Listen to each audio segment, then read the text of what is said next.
What's up, YouTube? Yeah, I got my training gear on because this is gonna be some fighting words. I can already feel it. You know what I'm saying? I already feel it as I step up into the ring, about to say my thing. Okay, what is this about?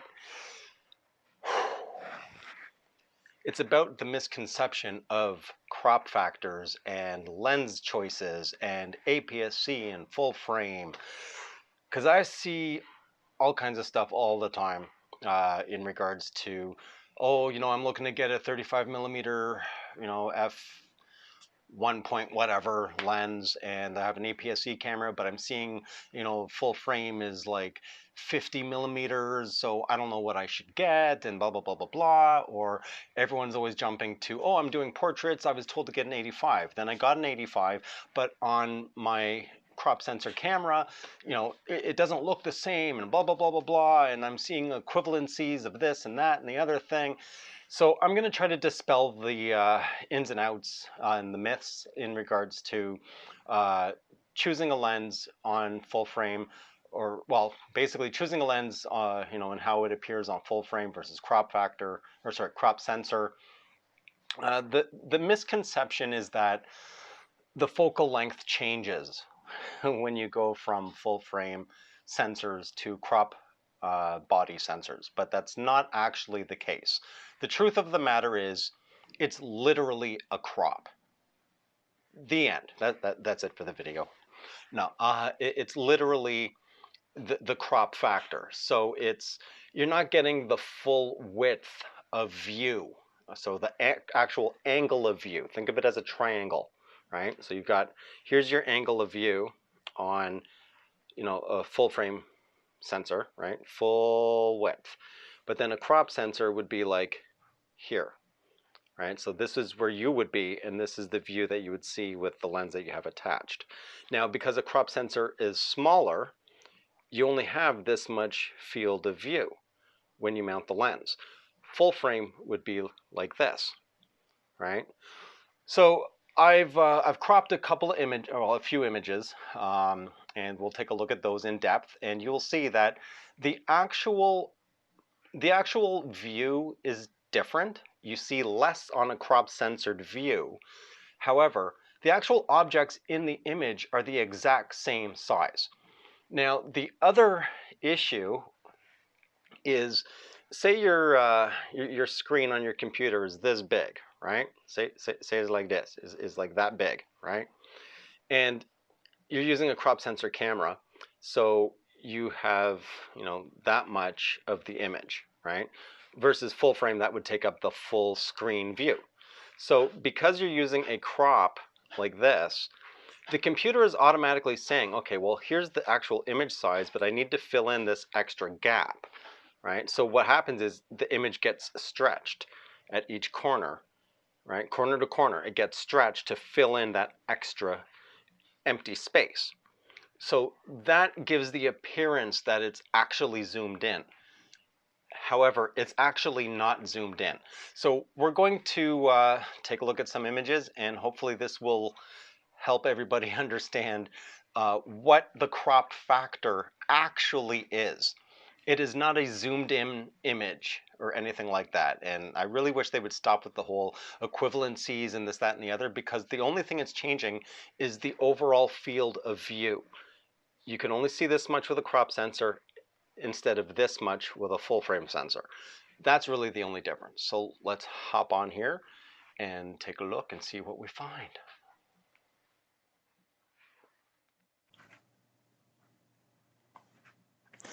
Okay, so first things first, let's just take a look at something briefly here. So here's the thing. I think part of the confusion is when you're looking at something on the screen. Well, maybe not you personally, but I'm saying in general, the consensus is when you're looking at something on the screen and say the image takes up a space of this big, what the computer actually does, if say this is the window that would normally be filled in, what it's going to do is actually stretch this image to these four corners in order to fill in that gap, right? So when it does that, yes, it will give the perception that the image is actually zoomed in because this is becoming enlarged to fill in this extra area, even though the subject itself, whether it's full frame or crop, is still the exact same size. And I think that's where a lot of the misconception comes from in regards to crop versus full frame. So with that said, let's just take a look here. Actually, yeah, let's take a look at some images that I've already set up here. Where are we here? Okay, so looking at these previews, right?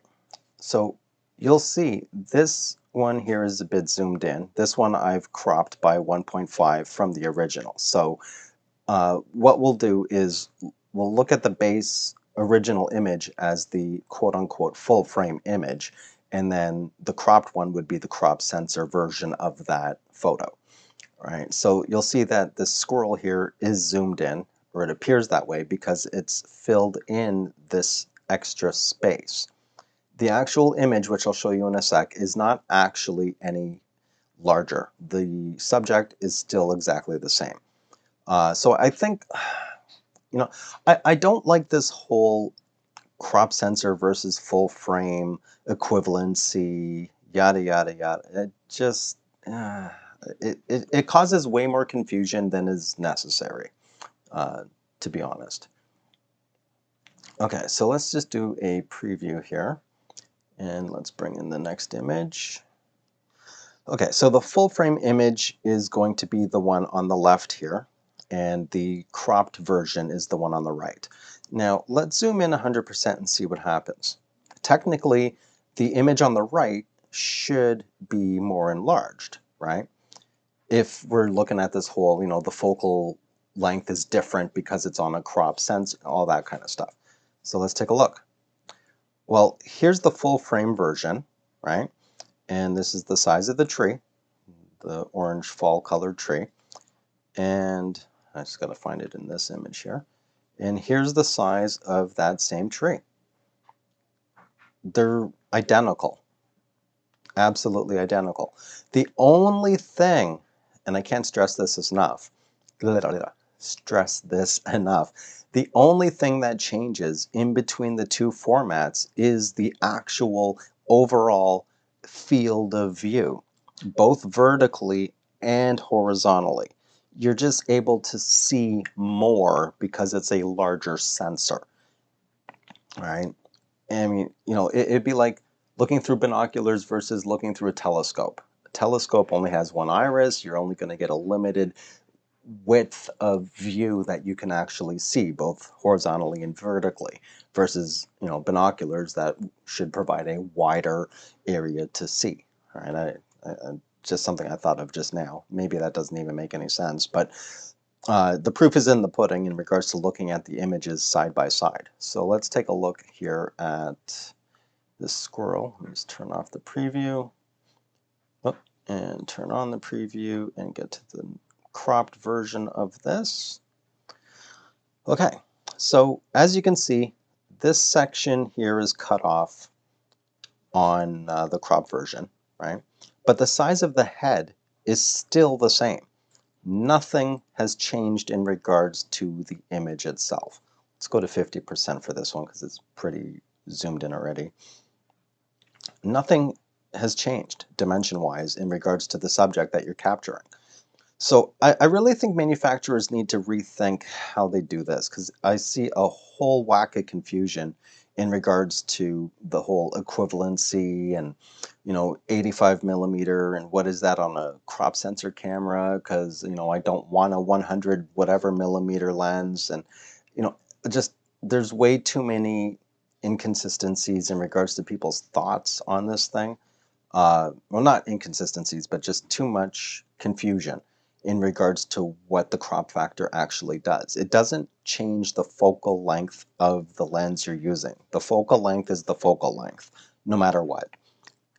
18 is 18, 16 is 16, 35 is 35, 50 is 50. Okay, so let's take a look at my car here. Takes up almost the whole width here. And let's look at the cropped version of this on the right side of the screen here. It takes up the same space. Everything's the same. Everything's the same. The only difference is you can't get the sky and you can't get all this foreground or the tree. All that is missing, right? But everything else is exactly the same. That's literally all the crop factor is. It's just a crop of the original image. It's not changing the focal length or anything of that nature whatsoever. Everything remains the same. So let's take a look at one last one here. And you can pretty much see that the duck is the same size. Same size. Nothing has changed except you're not seeing the full picture, right? Because the sensor itself is not wide enough to capture all this extra area. Right? And that's why they make, APS-C lenses are just so that they fit the smaller sensor size of an APS-C camera. It doesn't change the focal length at all, period, zero, zip. I know it's confusing. That's why I kind of wanted to make this video to try to illustrate and show you side by side, what difference does it actually do and help you further understand, full frame versus crop. I'm not going to get into the aperture and all that stuff because there's so many variables in regards to getting an out of focus background or foreground if that's what you prefer.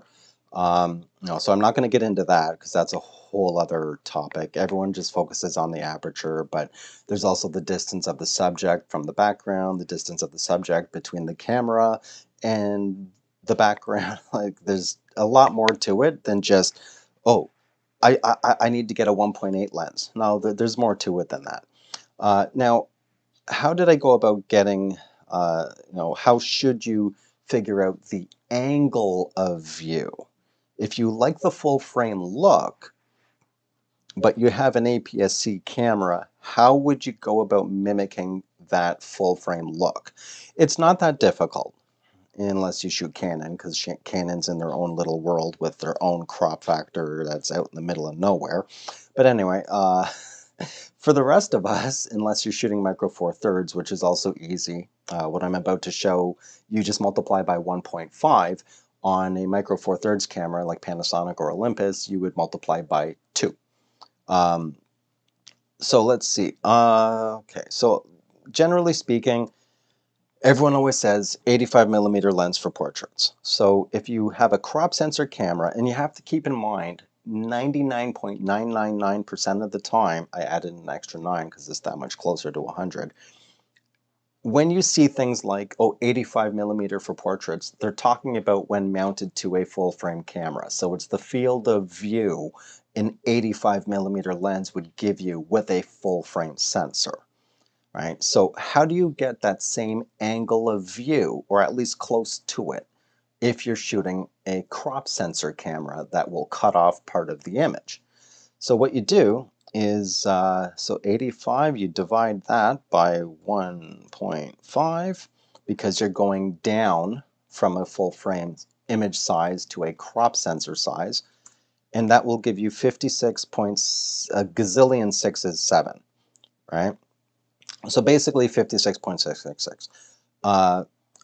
In other words, Pentax makes a 55, so if we times that to step up to figure out what that would be in a full frame field of view, it would be 82.5. So getting a DA star 55 1.4 would give you very, very close to the same field of view that you would get with a full frame lens, or sorry, a full frame sensor. So that is how you would calculate the type of look you want if you're trying to imitate or come as close as possible to the full frame without actually buying a full frame camera. If you already have a crop camera, just take the lens. If you're trying to figure out what equivalent you should get in order to get the same field of view, you take the full frame lens size. For example, let's see, 77. That's another one a lot of people love. And you're going down because you're shooting a crop sensor camera. So divide it by 1.5 and you should get a 51.3. So in other words, you should get a 50 millimeter lens, and that will get you very, very close to the 77. So let's see, 50 times 1.5, and you've got 75, right? So a couple millimeters off. So there you go. That's pretty much all there really is to it. So there you have it. Crop sensor, full frame, image equivalencies, 75, 85, 77, 50, 35. Oh. Yeah, so hopefully this actually makes a lot more sense to you in regards to the differences when shooting a crop sensor camera versus a full frame camera. A lot of the information that's out there is very confusing. It's misguided. It's misdirecting. It's not as complicated as the industry, I guess, or mainstream media. Ugh. Anyway, it's not as complicated as it seems at first when you actually analyze it and break it down. So hopefully this video helps you understand these differences more clearly. And that's it. Hopefully you like the video. If you like it, leave a like. If you haven't already, please do subscribe. Helps me out. If you do thumbs down the video, at least explain why. What is it? What is it? What is it that you don't like? And other than that, that's pretty much it. So if you want to support the channel, I'll leave that information at the bottom of the description. If you have any questions or comments, leave them down below. And you'll see me on my next video, now that my internet's back. Oh yeah. All right, I'm out.